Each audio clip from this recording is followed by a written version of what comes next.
Welcome all to Alchemy Within from Out Amongst the Stars. And here with me today is Shelby Ray Dawn. Hey there. Hi, Shelby. Thanks How's for it going? joining me. Thanks for having me. Thanks for having me, Mom. Yeah, Shelby's my daughter, my Gen Z daughter, who has a very interesting aspect in her chart, which is connected to what we have coming up here shortly. So I just wanted to have a little chit chat today about this Chiron Conjunct North Node that's coming up shortly, or if you're watching later, it's past, but it's February 19th, 2024 at 16 degrees and 45 minutes. So if you look on the chart here, this is in Aries. We have the Chiron and North Node together. And that'll be coming through at 2:12 p.m. Mountain Standard Time. So I just, first of all, going back, we had Chiron station as part of our whole group of planets that are in real forward motion. And it's stationed on December 26, 2023 to go direct at the 15-degree mark in 27 minutes. So as you can see, from December until now, it actually, first of all, doesn't move very, very quickly. And also coming in conjunction with the North Node, the nodes actually move mostly in retrograde motion. And so we have this conjunction coming up that's going to offer some really significant healing. Hopefully, there's been some things that have been maybe brought to surface as we had been in retrograde and then moving forward.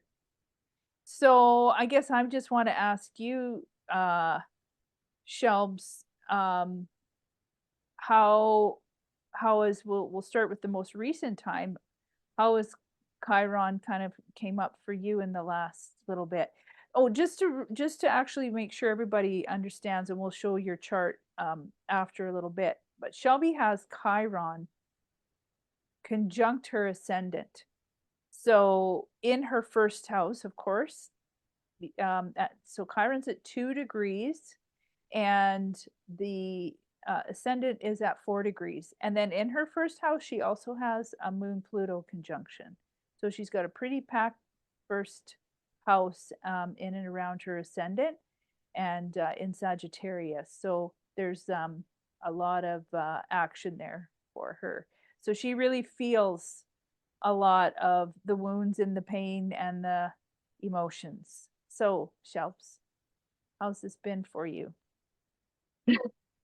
I know. Um, I was doing a task like right before we started recording, and I'm not sure why, but this was the moment that I had to do this thing that I've been kind of putting off for a while. And so sometimes I don't even know how I want to start or answer that question, but I do know, I think for this kind of cycle, I'm just keep trying to go inward, be quiet, journal when I need to, write as I need to, and just really, really looking after my body, and looking after my mind and my spirit as well, which is always a process, as sometimes you stay up far too late, and then it's like, okay, what do I need to do to reevaluate and feel a little better, and what's coming up? You feel But lots yeah, in your body, though. Everything kind yeah, of manifests in your body. So all the just time. so everyone knows, so um there is something to be said about the degree of Chiron. Chiron degree often is kind of that initiation of that first wound. And I know, just for those of you who aren't really, really familiar with Chiron, I can give you a little rundown, but I know kind of how that manifested for Shelby, and it started very, very young at 2 years old, where she actually started to take on my emotions. So moon often is connected to the mother. That is, represents the mother, just as the sun represents the father. And actually Shelby, the sun represents the father with Saturn, and Shelby's father has this. You can see your chart now. I brought your chart up.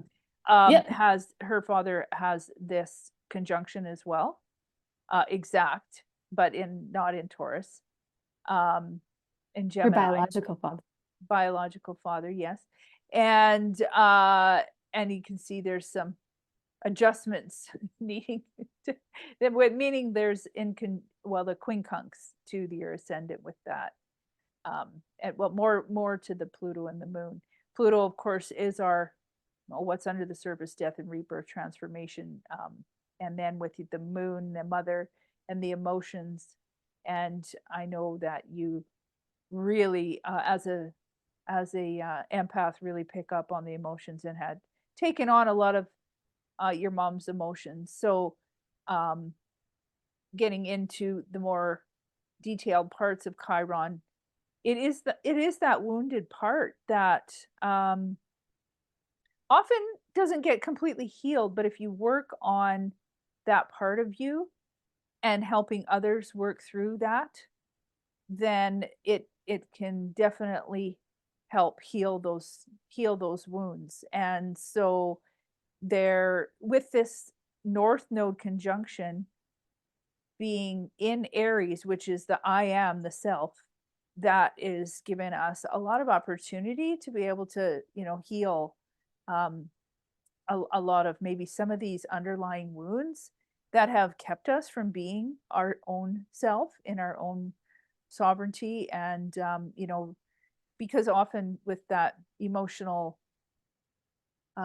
wounded parts of us, we wear masks, right? We do things, we cover up to feel safe, and we put on personas to feel safe.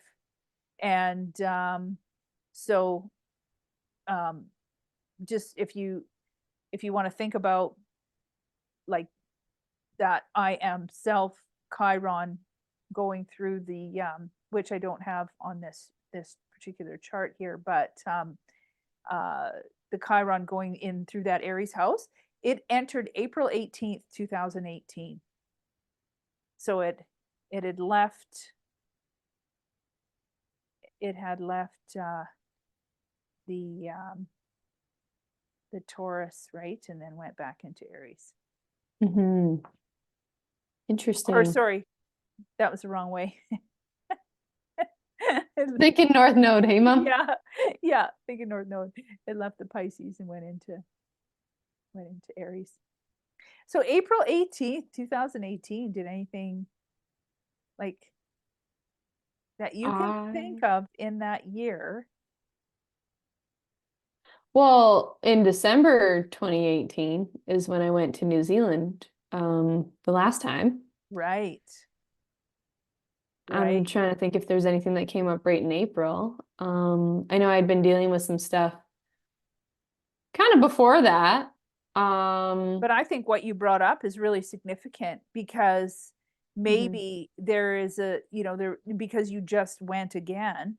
Yeah. Maybe there is an opportunity here for some things to come to the surface of what you dealt with, and we don't need to get into all the specifics, but what you dealt with in that particular trip in 3 months, and then what you were dealing with in this particular trip there. So there's some things that have come to light. Yeah, it's really interesting. So when it was probably just leaving Pisces, honestly, a couple months before April, like I remember it being winter, so it was either January or February. It might have even been March, I'm not sure. I remember calling a family member and asking some pretty personal questions so that I knew they had experience with a similar situation. And I just didn't know if I wanted to be in a relationship with someone. And I'm not really talking about a romantic relationship. Maybe I'll just be as Yeah, open as go ahead. possible. Yeah. Just I honestly was at a point where I just felt a lot of weight and was trying to decide if I wanted to be in a relationship with my father, if that was even something that I still wanted to hold on to, because some pretty hurtful things had happened over that year, within the last year. And I just was going back and forth of, is this something that I want to keep holding on to? There's all these aspects part of it. And so that was when Chiron was in my fourth house. It must have been just leaving, and really, really triggered something. And it went into Aries. And I remember we actually had a conversation kind of in the summer, and I was pretty burnt out with school and thought I wanted to keep doing more of the school after I got my certification. And you and I had a conversation about, I remember you saying, like, maybe you need to take some time off and maybe you need to go and see him. Because it'd been about 6 years since I had seen him last. Because he lives overseas in New Zealand, as I've mentioned. So I did that. And yeah, so December 2018, I went back. I went to New Zealand for the second time. I didn't spend as much time with them. I went backpacking. I chose to use that time and take the opportunity to travel and see the country. Because I kind of figured I wouldn't be able to do it in the same way as a tourist again, because most, if not all, of the trips are going to be about, reconnecting with extended family and all that. And then here, just in the last couple months, I went back to New Zealand, and I did spend it a lot more with family. So lots of Chiron stuff came up with that. And actually today, like, I haven't been able to post any pictures, and I didn't realize I had created an album the second day I was there, and I never added anything to it. Like, I must have started and then, something came up or got interrupted and didn't. So, Chiron, now North Node, we're going to shine a big giant light on that. And minutes before we started this, actually, I was trying to upload photos, and write a little caption, and really trying to frame it in the best way possible, but also really struggling with, there are going to be comments of people going, oh my gosh, that looks so amazing. And while there were some really, really amazing moments, there were some others that were not really ideal, and really processing that, we'll say. Yeah, so now going into this weekend with this North Node Chiron, this is about you having your own sovereignty, like who you are for yourself, standing up for yourself, setting those boundaries, and being able to, like, share your trip, but also, and now that you've had some time to allow things to process, after you're back, then you could focus more on the fun highlights of, connecting with all the others. And it might be, it might allow, it might allow for some of those emotions to then process even more, now that you've gotten past the initial, like, really hurtful time. So, just going back to explain to people a little bit, and we won't get into it in big detail, but Chiron is actually an asteroid. It's not a planet, and it is actually in between our Uranus and Saturn. So Uranus and Saturn, Saturn's that last planet that we can see in reality, right? And so it's that bridge between our past, the Time Lord, the one that we can see with the naked eye in reality, and then that, like, one beyond that, what we don't see, that it gets access from the, more of that universal energy, right? It's that spiritual realm. And so it's between our physical and our kind of spiritual essence or energy that Chiron resides. And of course, it definitely brings up the traumas and the fears and the vulnerabilities, and And so it's like, how can you, through those, the higher knowledge and connecting with spirit and the insights and other, um, a divine source, find a place of more self-love and, self-acceptance, and embrace those parts of you that are a part of you in